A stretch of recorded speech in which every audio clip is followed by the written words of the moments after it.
Hello guys, welcome to our channel. आज हम class 11th के बायोलॉजी का chapter number 15 body fluids and its circulation का lecture number 6 करने जा रहे हैं, जहां पर हम आज double circulation, regulation of the cardiac activity और साथ में सारे डिसऑर्डर्स को भी पढ़ेंगे और आज अपने इस चैप्टर को हम खत्म कर देंगे। लेकिन इसके पहले वाले लेक्चर के अंदर, लेक्चर नंबर 5 के अंदर हमने क्या पढ़ा था, एक बार हम वो फटाफट से रिवाइज करेंगे। हमने पढ़ा था कार्डियक साइकिल को और हमने क्या पढ़ा था, हमने पढ़ा था कार्डियक साइकिल एंड हमने ईसीजी को पढ़ा था। तो हम सबसे पहले कार्डियक साइकिल से स्टार्ट करते हैं। तो हमने बोला था ये एक ऐसा साइकिल है जो कि हमारे हार्ट जो है वो बार बार करता ही रहता है। कोई भी चीज को साइकिल कब कहते हैं, जब वो बार बार खुद को रिपीट कर रही होती है, तब हम उसको क्या कहते हैं, साइकिल कहते हैं। ठीक है, ये हमने देख लिया था। फिर हमने क्या बोला था कि हमारा अगर जो हार्ट है वो किसमें होता है, जॉइंट डायास्टोल के अंदर होता है, यानी कि सारे ही 4 चेंबर ऑफ दी हार्ट वो किसमें होते हैं, रिलैक्स स्टेट में होते हैं। तो जब चारों ही chamber of the heart relax state के अंदर होते हैं तो क्या होता है, बाइकस्पिड और ट्राइकस्पिड वाल्व खुली होती है। हमारा ब्लड जो है वो लेफ्ट एट्रियम और राइट एट्रियम के अंदर आ रहा होता है और लेफ्ट एट्रियम राइट एट्रियम से कहाँ जा रहा होता है, हमारे राइट एंड लेफ्ट वेंट्रिकल्स के अंदर जा रहा होता है, क्योंकि ट्राइकस्पिड और बाइकस्पिड वाल्व खुली है। अब हमारा जो साइनो एट्रियल नॉड है वो जनरेट करता है एक्शन पोटेंशियल, जो कि स्टिमुलेट करता है दोनों ही एट्रिया को कॉन्ट्रैक्ट करने के लिए। जब हमारी दोनों ही एट्रिया कॉन्ट्रैक्ट करती है तो पहले जब हमारा हार्ट जॉइंट डायास्टोल के अंदर था, यानी कि जब रिलैक्स स्टेट पे था, तो 70% फिलिंग जो थी वेंट्रिकल्स की वो हो चुकी होती है। और जब हमारा एट्रिया कॉन्ट्रैक्ट करता है तो रिमेनिंग 30% फिलिंग हमारे वेंट्रिकल्स की हो जाती है। और जब एट्रिया कॉन्ट्रैक्ट करता है तो हमारा वेंट्रिकल 100% फिल हो जाता है। अब क्या होता है कि वो जो हमारा एक्शन पोटेंशियल है वो साइनो एट्रियल नॉड से कहाँ जाता है, हमारे एट्रियो वेंट्रिकुलर नॉड में जाता है, जहां से वो एवी बंडल ऑफ हिस के अंदर चला जाता है, जहां से वो हमारे पूरे वेंट्रिकल के मसल यानी कि पुरकेंजी फाइबर तक पहुंचता है, जहां जाने के बाद वो एक और एक्शन पोटेंशियल जनरेट करता है जो कि स्टिमुलेट करवाता है दोनों ही वेंट्रिकल को कॉन्ट्रैक्ट करने के लिए। जब दोनों वेंट्रिकल हमारी करती है कॉन्ट्रैक्ट, यानी होता है वेंट्रिकुलर सिस्टोल, तब हमारी एट्रिया का क्या करना पड़ता है, डायास्टोल यानी एट्रिया को होना पड़ता है रिलैक्स। अब जैसे ही हमारी वेंट्रिकल कॉन्ट्रैक्ट करती है तो प्रेशर बढ़ जाता है। प्रेशर बढ़ने की वजह से ट्राइकस्पिड बाइकस्पिड वाल्व क्या हो जाते हैं, बंद हो जाते हैं। तो जब हमारे ट्राइकस्पिड एंड बाइकस्पिड वाल्व बंद होते हैं तब एक साउंड आती है जिसको हम कहते हैं लब। उसके बाद फर्दर प्रेशर इंक्रीज होता है तो हमारे सेमील्यूनर वाल्व जो है वो खुल जाते हैं, जो हमारे पल्मोनरी आर्टरी एंड आयोटा को गार्ड कर रहे होते हैं। और जैसे ही हमारे ये वाल्व खुलते हैं तो ब्लड कहाँ चला जाता है, उनके अंदर। और फिर अगेन हमारा क्या होता है, हार्ट जॉइंट डायास्टोल के अंदर आता है और हमारे सेमील्यूनर वाल्व क्या हो जाते हैं, क्लोज हो जाते हैं। यानी कि फिर हमें एक और साउंड दिखाई देती है on the closure of the semilunar valve, और वो साउंड हमें आती है डब। ठीक है, लब और डब साउंड। लब कब आती है, जब ट्राइकस्पिड और बाइकस्पिड वाल्व बंद होते हैं, और डब कब आती है, जब हमारे सेमील्यूनर वाल्व बंद होते हैं, तब हमें वो साउंड दिखती है। ये हमने देखा था। फिर हमने देखा था हमारा कार्डियक साइकिल 0.8 सेकेंड का होता है, जिसमें हमने स्ट्रोक वॉल्यूम के बारे में भी पढ़ा था कि कितना अमाउंट ऑफ ब्लड जो है वो पंप हो रहा है हमारे वेंट्रिकल से, ठीक है, ईच बीट। और उसके बाद हमने देखा था कार्डियक आउटपुट, यानी कि कितना अमाउंट ऑफ ब्लड पंप हो रहा है हमारे ईच वेंट्रिकल से पर मिनट।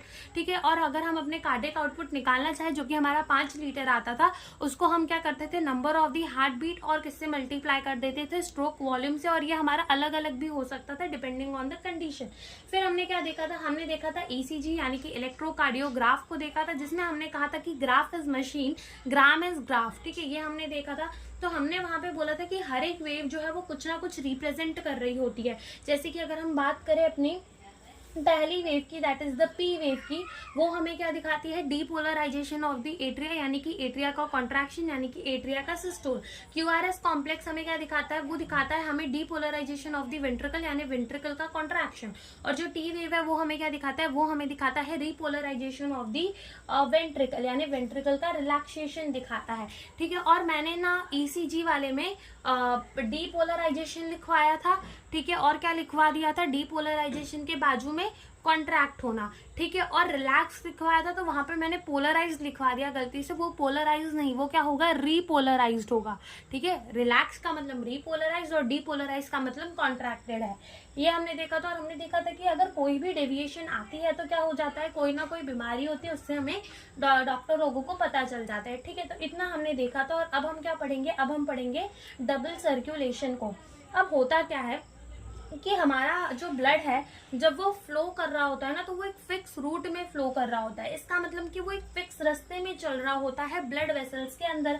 अभी जो ब्लड वेसल्स होती है वो हमारी क्या होती है, या तो आर्टरीज होती है या तो वीन होती है। आर्टरीज का मतलब वो जो ब्लड को कहाँ लेके जाती है, away from the heart. Vein का मतलब वो जो कि ब्लड को कहाँ लेकर जा रही होती है, हमारे हार्ट के पास में। ठीक है, तो दो टाइप के हमारी ब्लड वेसल्स होती है, आर्टरीज और वीन। अब क्या होता है कि हमारी हर एक आर्टरीज और वीन जो है वो 3 लेयर से मिलके बनी हुई होती है। ठीक है, 3 लेयर से मिलके बनी हुई होती है। तो जो सबसे अंदर की तरफ जो लेयर प्रेजेंट होता है हम उसको कहते हैं ट्यूनिका इंटीमा। अंदर की तरफ प्रेजेंट है इंटीमा। ठीक है, जो बीच में प्रेजेंट होती है उसको हम कहते हैं ट्यूनिका मीडिया। बीच में प्रेजेंट है इसीलिए मीडिया। ठीक है, और जो हमारा एकदम बाहर की तरफ प्रेजेंट होता है हम उसको कहते हैं ट्यूनिका एक्सटर्ना। जो कि एकदम बाहर की तरफ प्रेजेंट होता है तो उसको हम क्या कह देते हैं, ट्यूनिका एक्सटर्ना कह देते हैं। तो पहले ये तीन हम समझते हैं, फिर हम समझेंगे हमारी आर्टरीज और वीन की जो साइज है वो भी बहुत अलग होती है, डिफर करती है। ठीक है, तो सबसे पहले हम लिखेंगे कि ब्लड कैसे फ्लो करता है। Blood flow through fixed route, वो हमारी क्या है, आर्टरीज एंड वीन।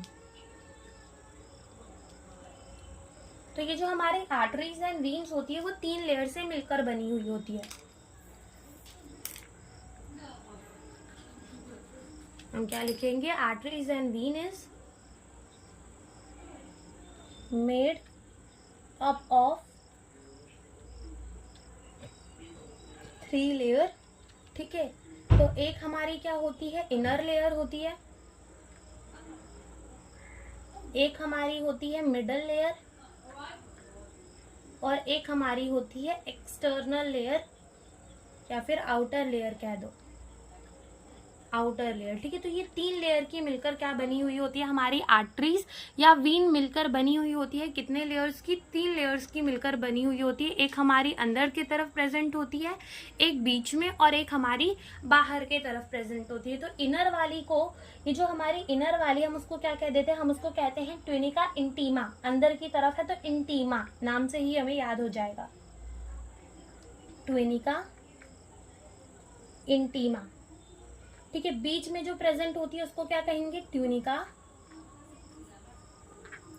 मीडिया, और जो बाहर की तरफ प्रेजेंट होती है उसको क्या कहेंगे, ट्यूनिका एक्सटर्ना। क्या कहेंगे, ट्यूनिका एक्सटर्ना। ठीक है, ट्यूनिका एक्सटर्ना कहेंगे, जो कि बाहर की तरफ प्रेजेंट होती है। तो हमारी जो ट्यूनिका इंटीमा है वो किसकी बनी हुई होती है, वो बनी हुई होती है स्क्वामस एंडोथीलियम की। यानी कि वो सिर्फ एक सेल लेयर, स्क्वामस सेल का मतलब होता है जो हमारे फ्लैट से सेल्स होते हैं, पतले पतले सेल्स होते हैं, तो वो स्क्वामस एंडोथीलियम की बनी हुई होती है। जो बीच वाली होती है वो किसकी बनी हुई होती है, स्मूथ मसल्स और इलास्टिक फाइबर की। और जो हमारी बाहर वाली होती है वो fibrous connective tissue with collagen fibre, यानी फाइबरस कनेक्टिव टिश्यू की बनी हुई होती है, और उसमें क्या प्रेजेंट होते हैं, कोलाजन फाइबर। तो हम ये भी लिख देते हैं कि ये जो है हमारी किससे बनी हुई है, स्क्वामस एंडोथीलियम। बीच वाली किसकी बनी हुई होती है, smooth muscle and elastic fibre. और हमारी जो बाहर की बनी हुई होती है वो किसकी बनी हुई होती है, कनेक्टिव टिश्यू, या फिर ऐसा लिख लो fibrous connective tissue, connective tissue with collagen fibre.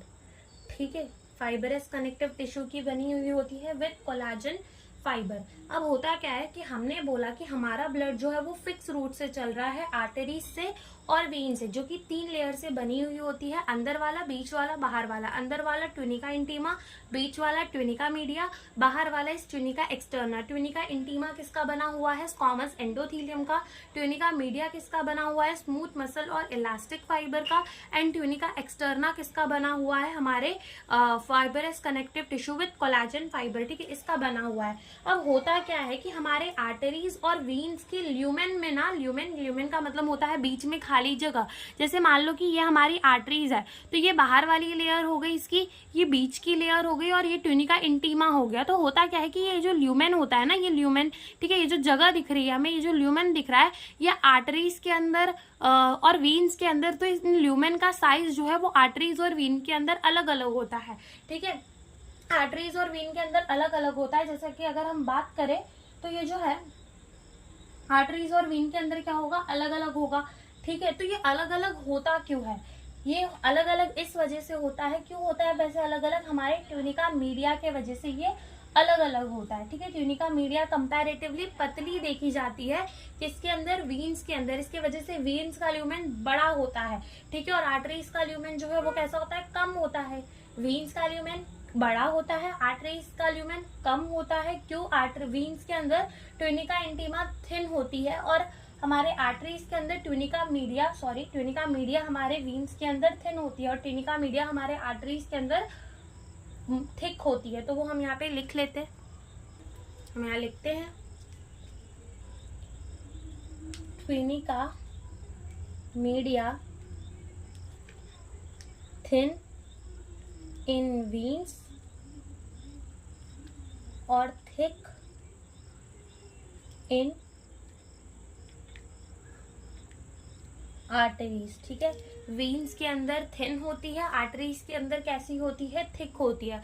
अब इसका भी एक कारण होता है, वो कारण क्यों है, देखो जब भी हमारा हार्ट जब है वो कॉन्ट्रैक्ट करता है तो वो कितने जोर से कॉन्ट्रैक्ट करता है कि नहीं, बिल्कुल जोर से कॉन्ट्रैक्ट करता है। तो ऐसे हमारा हार्ट मान लो कॉन्ट्रैक्ट कर रहा है, ठीक है, तो वो हमारे ब्लड को कहाँ भेजता है, आर्टरीज के अंदर भेजता है। तो जब वहां पे ब्लड हमारा, जैसे मान लो कि हमारा वेंट्रिकल है, वेंट्रिकल ने कॉन्ट्रैक्ट किया तो कितने फोर्स से ब्लड जो है वो आर्टरीज के अंदर जा रहा होगा, तो हो सकता है कि आर्टरीज फट जाए। इस वजह से हमारे आर्टरीज जो है उनकी वॉल को हमें थिक रखना पड़ता है। वैरेज अगर अपन बात करें वीन की, तो वहां पे बॉडी से ना ब्लड आ रहा होता है, बॉडी के पास से घूम के ब्लड आ रहा होता है। बॉडी थोड़ी ना ऐसे कॉन्ट्रैक्ट कर करके ब्लड को भेज रही होती, नहीं, वो एकदम आराम से ब्लड को भेज रही होती है। इसलिए वहां का हमें जो लेयर है वो थिन देखने को मिलती है, पतली देखने को मिलती है। वैरेज हमें आर्टरीज के अंदर कैसी देखने को मिलती है, थिक देखने को मिलती है। और हम इसका डायग्राम भी ड्रॉ कर लेते हैं। ठीक है, देखो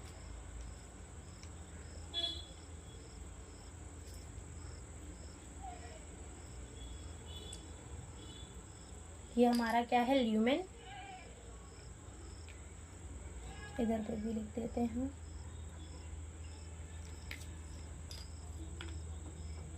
अब देखो समझो, इधर पर एक पतली सी लेयर प्रेजेंट है, ये हमारी क्या है, ट्यूनिका इंटीमा। फिर एक मोटी लेयर प्रेजेंट है, ये हमारी किसकी है, ये हमारी किसकी लेयर है, ये हमारी है वीन की, वीन की कह रही हूँ, ये है हमारा ट्यूनिका मीडिया। ठीक है,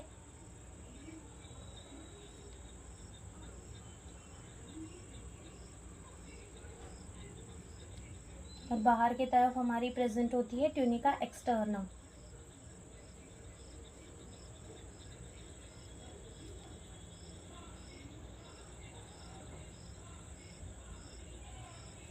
तो ये हमारी क्या है, ये है हमारी आर्टरीज। क्या है, ये हमारी आर्टरी। क्यों है ये हमारी आर्टरी, क्योंकि इसका ल्यूमेन क्या हमें कम दिख रहा है, बिल्कुल कम दिख रहा है। ठीक है, तो ये हमारी क्या है, ये है हमारी ट्यूनिका इंटीमा, ये है हमारी ट्यूनिका मीडिया, और ये बाहर वाली है हमारी ट्यूनिका एक्सटर्ना। ठीक है, तो यहाँ पे देखो, यहाँ पे हम मार्किंग कर देते हैं जिससे हमें ट्यूनिका मीडिया थोड़ी हाईलाइटेड दिखेगी।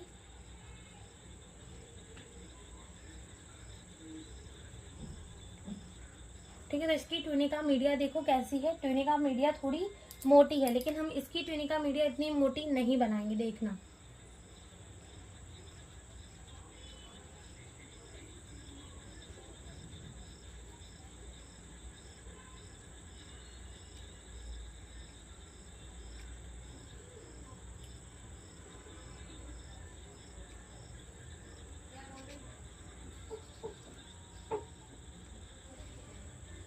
ठीक है। तो यहाँ पे भी ये हमारे क्या है, अंदर वाली ट्यूनिका इंटीमा, ये जो बीच में हमारी प्रेजेंट है ये ट्यूनिका मीडिया, और बाहर वाली जो है वो क्या है, ट्यूनिका एक्सटर्ना। ठीक है। तो ये देखो यहाँ पर हमने क्या किया, यहाँ पर हमने ट्यूनिका मीडिया को पतला बनाया, यानी कि थिन बनाया, यानी कि पतला बनाया। तो ये हमारी क्या होगी, वीन्स, और वीन्स के अंदर ये पतला रहेगा तब भी चलेगा, क्योंकि वीन्स के अंदर ब्लड इतना तेज नहीं आ रहा होता as compare to the arteries. ठीक है। तो आगे हम ना एक डिसऑर्डर पढ़ेंगे हाइपरटेंशन का और हाई ब्लड प्रेशर का, तब हमें समझ में भी आएगा कि इनकी जो वॉल्स होती है ना, अब ये पता है ना, ये हम कैसे देख रहे हैं, मान लो ये पूरी ऐसी थी, ठीक है, आर्टरीज और वेन, और इनको हम ऐसे ऐसे कट करके देख रहे हैं। ठीक है। ऊपर से मान लो हमने इसे कट कर दिया, फिर हम कट करने के बाद इसे ऊपर से देख रहे हैं। ठीक है। इसलिए हमें ये ऐसा डायग्राम देखने को मिल रहा है। तब हमें समझ में आएगा कि जो आर्टरीज के अंदर प्रेशर भी होता है ना ब्लड का, वो बहुत ज्यादा होता है। ठीक है। और हमारा जो वीन होता है उनके अंदर ब्लड का प्रेशर कम होता है। अगर हम बात करें आर्टरीज के अंदर प्रेशर जो होता है ना, वो 120 लगभग होता है, जिसको हम कहते हैं सिस्टोलिक प्रेशर। और जो वीन्स के अंदर होता है वो 80 होता है, जिसे हम कहते हैं डायास्टोलिक प्रेशर। यानी कि प्रेशर से ऐसे समझ सकते हो, बाकी तो फिर हम आगे देखेंगे। ठीक है। तो ये तो हमारी क्या हो गई, ट्यूनिका, हमने ब्लड के लेयर्स को पढ़ लिया। ठीक है। जो हमारी 3 लेयर्स की बनी हुई होती है हमने वो पढ़ लिया। अब यहाँ पे हमें टॉपिक दिया हुआ है डबल सर्कुलेशन का। तो अगर हम अपना सर्कुलेशन देखें तो क्या हम अपनी सर्कुलेशन को पहले ही पढ़ चुके हैं एक डायग्राम से, जो कि मैंने हार्ट को स्टार्ट करने से पहले ही बनाया था, बिल्कुल। तो वो हमें फिर से यहाँ लिखने की जरूरत नहीं है, लेकिन हम यहाँ पे अलग चीज देख लेंगे। तो यहाँ पे हमारे डबल सर्कुलेशन के अंदर हमें 2 टाइप की सर्कुलेशन बताई हुई है। पहली सर्कुलेशन है हमारी पल्मोनरी सर्कुलेशन, पल्मोनरी सर्कुलेशन। तो पहले हम इस पल्मोनरी सर्कुलेशन को देखेंगे, फिर हम किसको देखेंगे, हम देखेंगे सिस्टमिक सर्कुलेशन को, सिस्टमिक सर्कुलेशन। ठीक है। Pulmonary circulation and systemic circulation. अब अभी हम breathing and exchange of the gases वाला चैप्टर पढ़ चुके, तो क्या हमें पता है कि पल्मोनरी जो वर्ड है वो किससे रिलेटेड है, बिल्कुल पता है किससे रिलेटेड है, लंग्स से रिलेटेड है। ठीक है। और अगर अपन बात करें सिस्टमिक, तो सिस्टमिक वर्ड जो है वो किससे रिलेटेड है, टिश्यूज से रिलेटेड है। किससे रिलेटेड है, टिश्यूज से रिलेटेड है। ठीक है। तो अब हम अपना pulmonary circulation and systemic circulation को समझते हैं। ठीक है। अब देखो, पल्मोनरी सर्कुलेशन नाम में ही आ रहा है लंग्स। ठीक है। लंग्स के पास जो सर्कुलेशन होगी उसको पल्मोनरी सर्कुलेशन, जिसमें हमारा हार्ट से ब्लड निकल के लंग्स के पास जाएगा वो हमारी पल्मोनरी सर्कुलेशन, और जिसमें हमारा हार्ट से ब्लड निकल के टिश्यूज के पास जाएगा उसको हम कहेंगे सिस्टमिक सर्कुलेशन। एक बार हम उसका फ्लो चार्ट या फिर डायग्राम बनाकर समझ लेते हैं। ठीक है। तो जैसे मान लो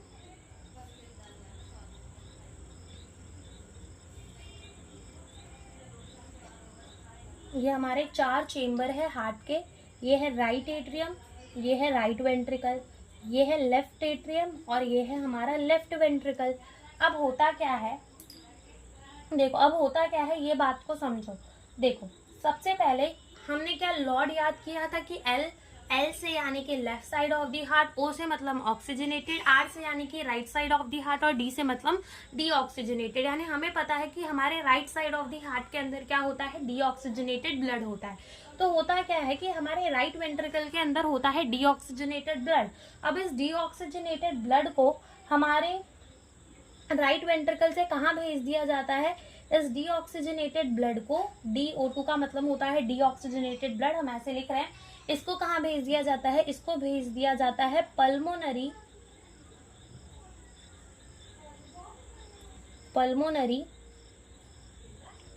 आर्टरीज के अंदर। कहाँ भेज दिया जाता है डीऑक्सीजनेटेड ब्लड को, पल्मोनरी आर्टरीज के अंदर। अब पल्मोनरी आर्टरीज से ये हमारा डीऑक्सीजनेटेड ब्लड कहाँ जाता है, ये डीऑक्सीजनेटेड ब्लड जो है वो हमारा जाता है लंग्स के पास। कहाँ जाता है, लंग्स के पास। तो यहाँ हम लिख देते हैं लंग्स के पास जाता है। अब जब लंग्स के पास ये डीऑक्सीजनेटेड ब्लड गया तो एल्वियोलाई में क्या होगा, कार्बन डाइऑक्साइड दे दिया जाएगा बाहर। ठीक है। एल्वियोलाई में कह रही हूँ, यानी एल्वियोलाई की जो कैपिलरीज होंगी वहां पर हमारा कार्बन डाइऑक्साइड एल्वियोलाई में चला जाएगा, और एल्वियोलाई से ऑक्सीजन कहाँ आ जाएगा, कैपिलरीज में आ जाएगा। ये हम पढ़ चुके हैं। तो लंग्स से फिर हमारा ऑक्सीजनेटेड ब्लड निकलेगा, बिल्कुल निकलेगा, और ऑक्सीजनेटेड ब्लड जो है वो कहाँ भेज दिया जाएगा, ऑक्सीजनेटेड ब्लड अब निकलेगा, बिल्कुल ऑक्सीजनेटेड ब्लड निकलेगा। ये पल्मोनरी वेन के थ्रू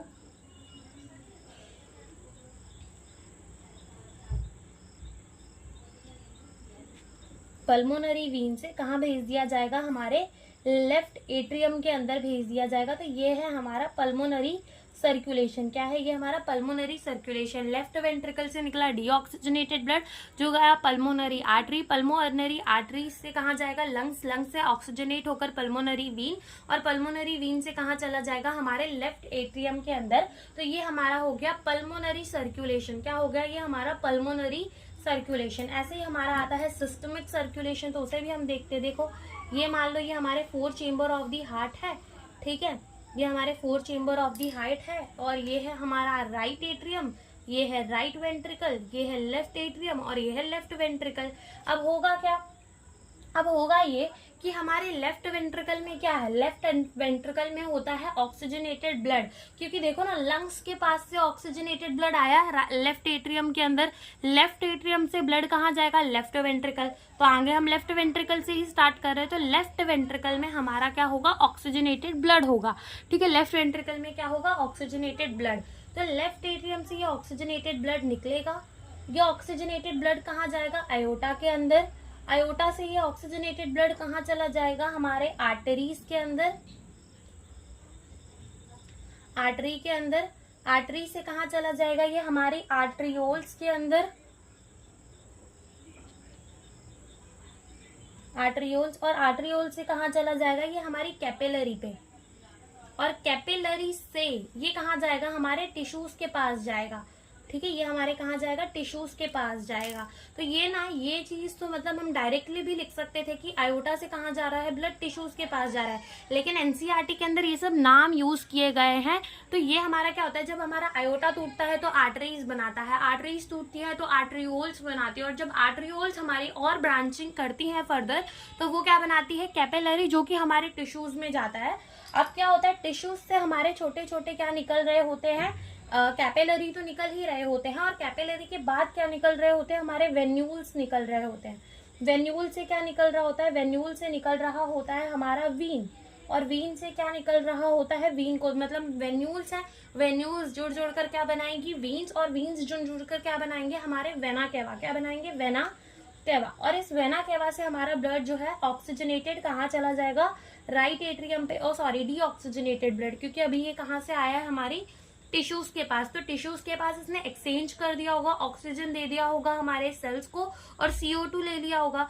तो यहाँ पर हमारा डीऑक्सीजनेटेड ब्लड कहाँ चला जाएगा, राइट एट्रियम से। अगेन देखो राइट एट्रियम से राइट वेंट्रिकल पे जा रहा है deoxygenated blood and pulmonary arteries से, ठीक है। तो ये हमारा होता है डबल सर्कुलेशन, जो टिश्यूज से एसोसिएटेड हो, सिस्टमिक सर्कुलेशन जो पल्मोनरी सर्कुलेशन जो कि लंग्स से एसोसिएटेड हो। अब यहाँ पर हमारा एक और टाइप का सर्कुलेशन होता है जिसे हम कहते हैं पोर्टल सर्कुलेशन, ठीक है। पोर्टल तो सर्कुलेशन तो नहीं, मतलब एक अलग हमारा क्या होता है, कनेक्शन होता है। मतलब ऐसा होता है कि हमारा ये जो ब्लड है वो टिश्यूज से होकर डायरेक्ट हार्ट में ना जाकर वो एक ऑर्गन से पहले दूसरे ऑर्गन में जाता है, और देन वो कहाँ जाता है, हमारे हार्ट के अंदर जाता है, जो कि अभी आगे हम समझेंगे कि वो कैसे जाता है, ठीक है।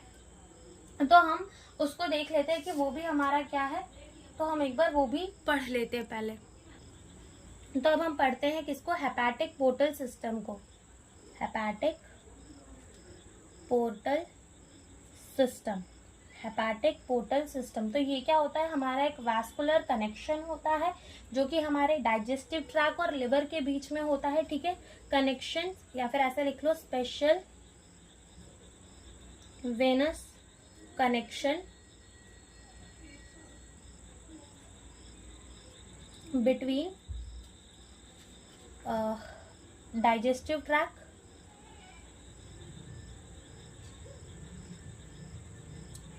And liver. इसी को हम क्या कहते हैं, हेपेटिक पोर्टल सिस्टम कहते हैं, ठीक है। हेपेटिक पोर्टल सिस्टम कहते हैं, okay.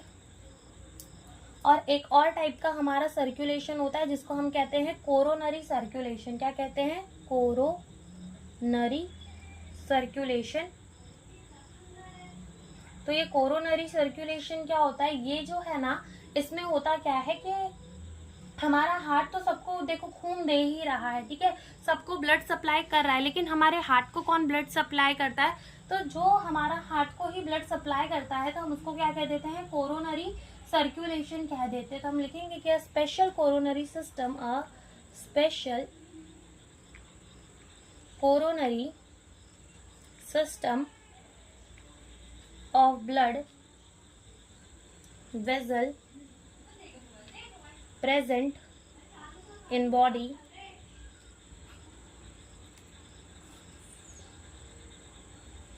for the circulation of blood to and from the heart। ठीक है, हार्ट को ही खून देने के लिए और उसी से खून लेने के लिए जो एक स्पेशल सर्कुलेशन होता है उसको हम कहते हैं कोरोनरी सर्कुलेशन। ठीक है, तो यहाँ पे हमारा डबल सर्कुलेशन होता है खत्म। अब हम चालू करते हैं अपना regulation of the cardiac activity. Regulation of cardiac activity. ठीक है, अब यहाँ पर हम regulation of the cardiac activity पढ़ेंगे तो, लेकिन यहाँ हमारी एनसीईआरटी के अंदर बस कह दिया है कि एक स्पेशल सेंटर होता है हमारे medulla of the hind brain के अंदर, जो कि हमारे एएनएस के थ्रू क्या करता है, हमारे हार्ट रेट को मॉडरेट कर सकता है। लेकिन हम देखेंगे कि वो कौन सा सेंटर होता है, वो कैसे कर सकता है। ठीक है, तो हम सारी चीजों को देखते हुए चलेंगे। तो हम स्टार्ट करते हैं अपना टॉपिक।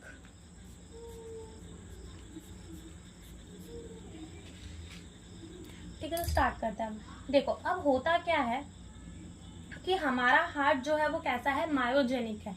मायोजेनिक का मतलब ये कि उसके पास क्या प्रेजेंट है, एक स्पेशल नोडल टिश्यू, जो कि हमने देखे थे ना, sinoatrial node, bundle of Purkinje fibre, ये सारे देखे थे। यानी कि हमारा हार्ट ऑटो रेगुलेटेड है, यानी कि मायोजेनिक है, जो कि हम पहले लिख चुके हैं।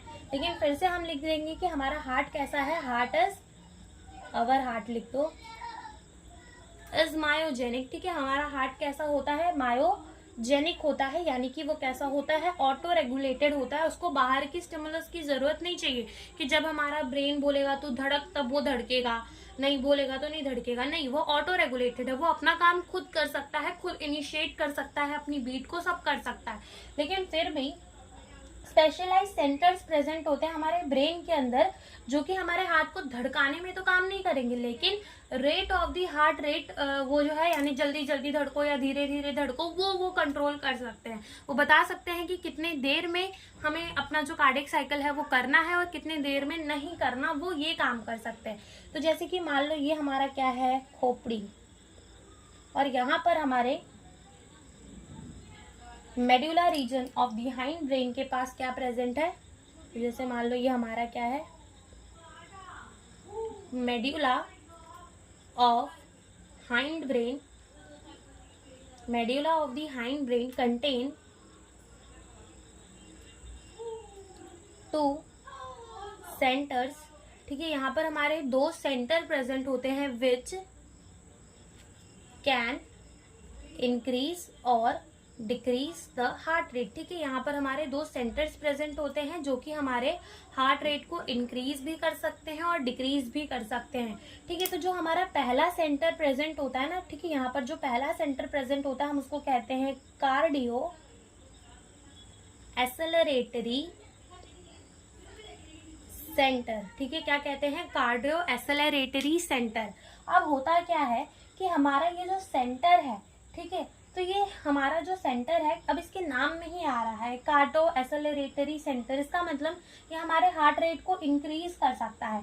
तो ये क्या होता है कि जैसे कि सिंपैटिकली, ठीक है, सिंपैटिक नर्वस सिस्टम सुना है कभी, एक बार बता देते। देखो, जो हमारा नर्वस सिस्टम होता है ना, वो हमारा, उसके अंदर हमारी 2 चीज पाई जाती है। एक होता है हमारा सेंट्रल नर्वस सिस्टम, जो कि एक हमारा होता है पेरिफेरल नर्वस सिस्टम। अगर हम बात करें सेंट्रल नर्वस सिस्टम की, तो सेंटर पे, यानी कि हमारा ब्रेन एंड स्पाइनल कॉर्ड, ये हमारा किस में आता है, सेंट्रल नर्वस सिस्टम, सेंटर पे। ठीक है, और हमारा होता है पेरिफेरल नर्वस सिस्टम, जिसमें हमारे क्रेनियल नर्व्स, यानी कि जो ब्रेन से नर्व्स निकल रहे हैं, नसें निकल रही हैं, नर्व्स, ठीक है, वो आ जाती हैं। और हमारा क्या आ जाता है, हमारा आ जाता है स्पेनियल नर्व्स, यानी कि जो हमारे स्पाइनल कॉर्ड से नर्व निकल रही है वो हमारी आ जाती है पेरिफेरल नर्वस सिस्टम पे।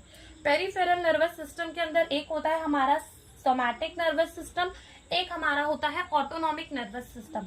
सोमैटिक नर्वस सिस्टम जो होता है वो वॉलेंटरी पार्ट्स को कंट्रोल करता है, और ऑटोनॉमिक नर्वस सिस्टम जो होता है वो हमारे इनवॉलेंटरी पार्ट को कंट्रोल करता है। ऑटोनॉमिक नर्वस सिस्टम के अंदर हमारा एक आता है सिंपैथिक और एक आता है पैरासिम्पैथिक। जो सिंपैथिक नर्वस सिस्टम है वो इमरजेंसी कंडीशंस के टाइम पे काम करता है, लेकिन जो हमारा पैरासिम्पैथिक नर्वस सिस्टम है वो नॉन इमरजेंसी के टाइम पे काम करता है। अब जैसे कि मान लो कि तुम खड़े हो कहीं पे शांति से और अचानक से तुम्हारे पैर में से चूहा निकल जाए, ठीक है, तो कितना ज्यादा अपनी हार्ट बीट बढ़ जाती है। क्या हम डर जाते हैं? बिल्कुल डर जाते हैं। अब ये हम वॉलेंटरी थोड़ी करते कि हाँ हम जानबूझ के डरे, हम जानबूझ के अपनी हार्ट रेट को बढ़ाएंगे, जानबूझ के और पसीना छोड़ेंगे, तो ये जानबूझ के नहीं होता। ये कब होता है? इमरजेंसी कंडीशन में, यानी कि तब कौन सा नर्वस सिस्टम काम किया होगा? Somatic nervous system. तो ये जो हमारा कार्डियो एक्सेलरेटरी सेंटर है, तो ये हमारे सिंपैथिक कंडीशंस में, ठीक है, क्या करता है? अपने साइनो एट्रियल नोड को वो एक सिग्नल भेजता है और क्या रिलीज कराता है? न्यूरोट्रांसमीटर एड्रेलिन और नॉन एड्रेलिन, जिसके वजह से हार्ट रेट जो है वो बढ़ जाती है। हार्ट रेट बढ़ जाती है तो strength of the ventricular contraction भी बढ़ जाता है, वेंट्रिकल और तेज कॉन्ट्रैक्ट होने लगते हैं, और जब वेंट्रिकल तेज कॉन्ट्रैक्ट होने लगते हैं तो कार्डियक आउटपुट भी क्या होता है? बढ़ जाता है। तो हम ये लिखेंगे कि ऑन इमरजेंसी, या फिर ऐसा लिख लो यहाँ बाजू में, याद रहेगा, सिंपैथिक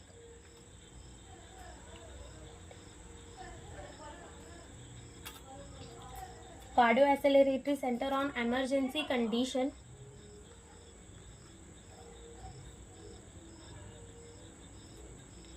सेंड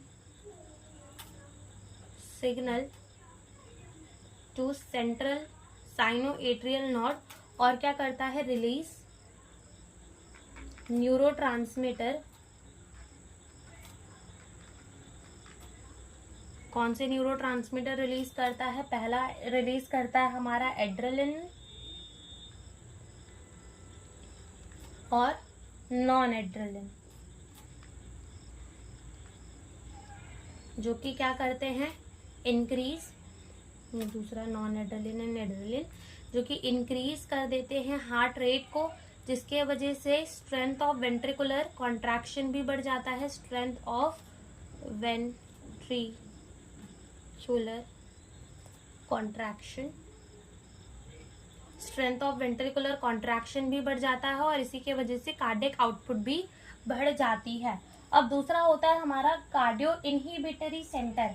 अब ये पैरासिम्पैथिक की, यानी कि ये ना नॉन इमरजेंसी कंडीशंस में रिलीज कराता है एसिटाइल कोलाइन, जिसके वजह से हार्ट रेट कम हो जाती है, तो ventricular rate of the ventricular contraction भी कम हो जाता है।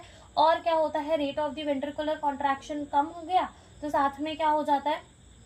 कार्डियक आउटपुट भी कम हो जाता है। और ये जो है ये कौन से कैसे करता है? ऑटोनॉमिक नर्वस सिस्टम पे, ठीक है, ऑटोनॉमिक नर्वस सिस्टम पे, ठीक है। तो अब यहाँ पर हम वो भी लिख देते हैं अपना दूसरा, तो इसे भी एक बार लिख लो कि ऐसे भी होता है। फिर उसके बाद क्या होता है कि हमारे ना कुछ एड्रेनल मेडुलरी हार्मोन्स होते हैं जो कि हमारे कार्डियक आउटपुट को इंक्रीज कर सकते हैं, तो ये भी लिख लो, एड्रेनल मेडुलरी हार्मोन, जो कि हमारे क्या होते हैं? एड्रेलिन और नॉन एड्रेलिन ही होते हैं, जिनको हम साथ में मिलाकर क्या कहते हैं? Catecholamine,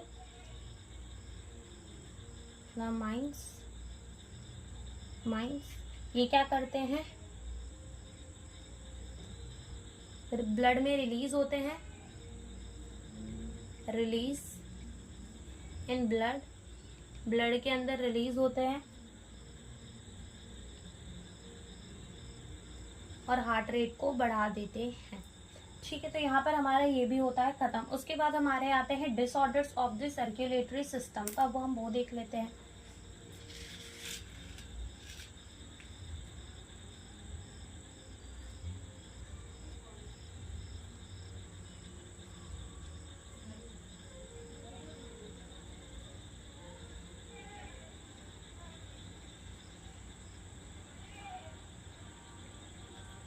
disorders of the circulatory system, ठीक है। तो अब ये भी हम एक बार देख लेते हैं। पढ़ते हैं हाई ब्लड प्रेशर को। तो अगर जब हम बात करते हैं हाई ब्लड प्रेशर की, तो बहुत बार सुना भी होगा कि ब्लड प्रेशर बढ़ गया है या फिर हाइपरटेंशन हो रही है।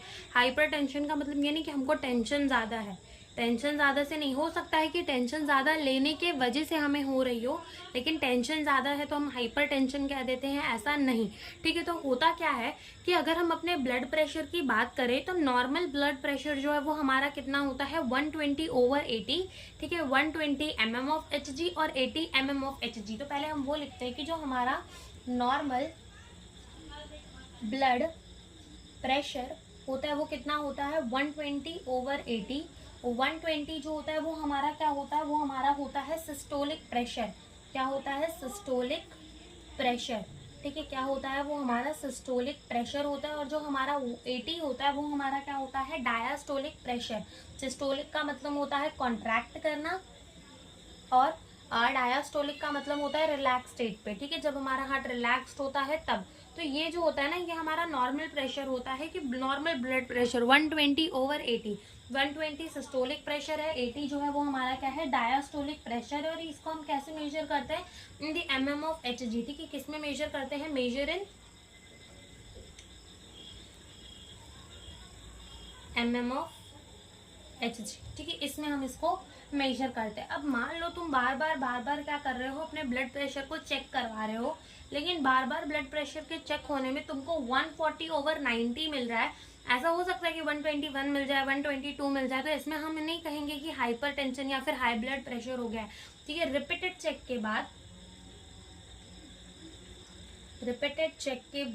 ठीक है, repeated check blood pressure, repeated check के बाद जो ब्लड प्रेशर अगर हमारा कितना आता है 140/90, तो हम इसको क्या कहते हैं? हम इसको कहते हैं हाइपर टेंशन। हाइपर का मतलब होता है ज्यादा, ठीक है, और हाइपो का मतलब होता है कम। तो यहाँ पर ब्लड प्रेशर क्या है? ज्यादा है। अब होता क्या है कि हाइपर टेंशन या फिर हाई ब्लड प्रेशर के वजह से हमें क्या हो सकता है? हमारे हार्ट में कोई डिजीज हो सकती है, दिल में कोई बीमारी हो सकती है, या तो ये किसको अफेक्ट करता है? हमारे वाइटल ऑर्गन, जैसे कि हमारा ब्रेन हो गया, किडनी हो गया। तो हम ये भी लिख लेते हैं कि इसके वजह से क्या हो सकता है? हार्ट के डिजीज हो सकते हैं, डिजीज, हार्ट के डिजीज हो सकते हैं। Affect brain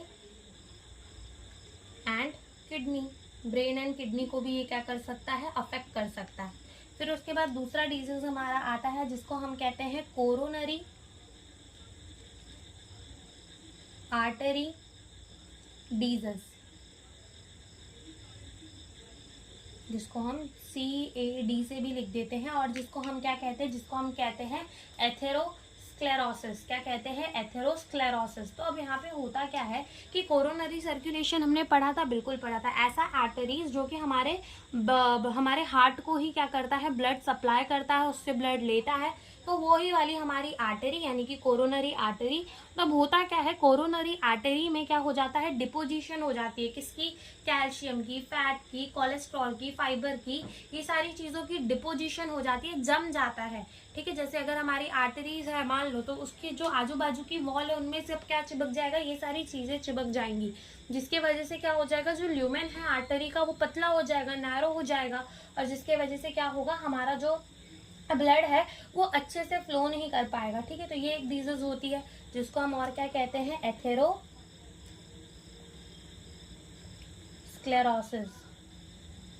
sclerosis. तो ये मान लो हमारी क्या है? Coronary artery. ठीक है, तो ये मान लो हमारी क्या है? ये है हमारी कोरोनरी आर्टरी, इसको हम एरो से दिखा देते हैं। यहाँ पर हो क्या जाएगा कि यहाँ पर डिपोजिशन हो जाएगी। ठीक है, मान लो यहाँ पे क्या हो चुकी है? डिपोजिशन हो चुकी है। किसकी डिपोजिशन हो चुकी है? यहाँ पे डिपोजिशन हो चुकी है calcium deposit, calcium, fat, cholesterol,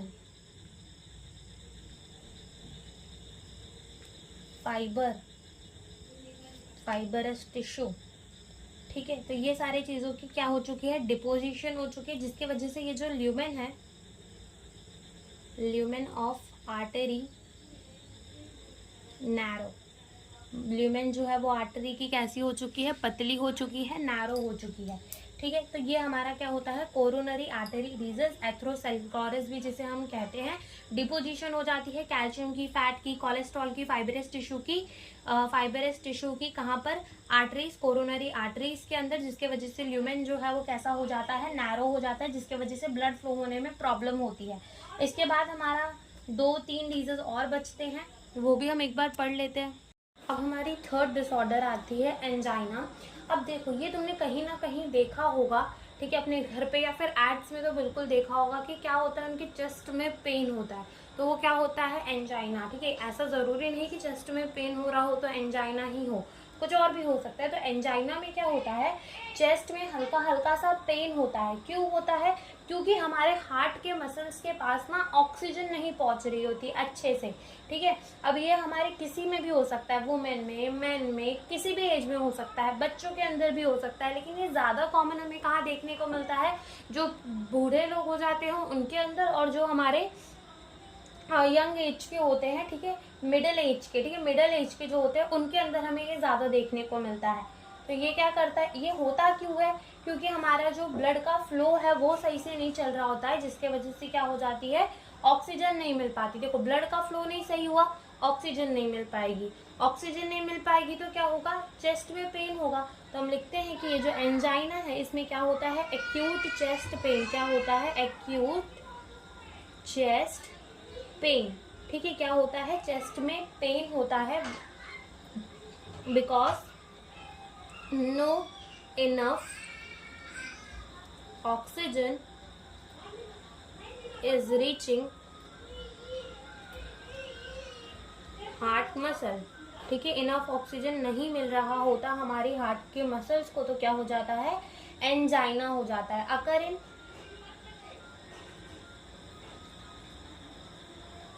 men and women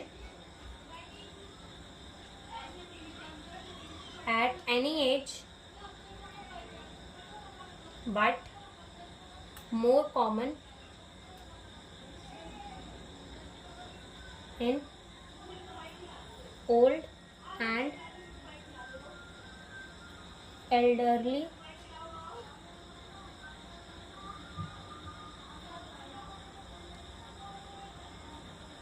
old and elderly same भी होता है, और मिडल एज। ठीक है, इन सब के अंदर हमें क्या देखने को मिलता है, ये जो बीमारी है वो हमें ज्यादा देखने को मिलती है। ठीक है, इसके बाद हमारा चौथा जो डिजीज आता है वो आता है हार्ट फेल्चर।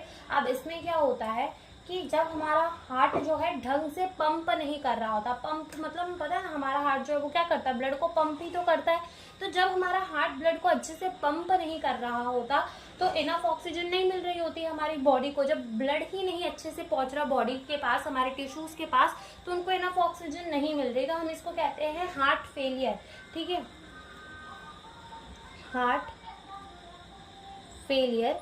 तो इसमें क्या होता है, नो इनफ ऑक्सीजन, या फिर ऐसा कह लो कि heart is not pumping, heart is not pumping, जिसके वजह से क्या होता है, हार्ट जो है वो ढंग से पंप नहीं कर रहा है। या फिर ऐसा लिख लो कि heart is pumping poorly, that the oxygen is less in the body. ठीक है, कुछ भी लिख लो, मतलब समझ तो गए हो ना कि क्या होता है हार्ट फेलियर के अंदर, कि अपना हार्ट जो है वो अच्छे से पंप नहीं कर रहा होता है, जिसके वजह से क्या होता है, हमारी बॉडी की जो नीड होती है, यानी कि जितना हमें ऑक्सीजन चाहिए उतना वो पहुंच नहीं पाता। ठीक है, हमारी बॉडी की नीड को पूरी नहीं कर पाता, तो वो हम कहते हैं हार्ट फेलियर। तो यहाँ पे हम लिख देते हैं, when the heart is pumping poorly, that does not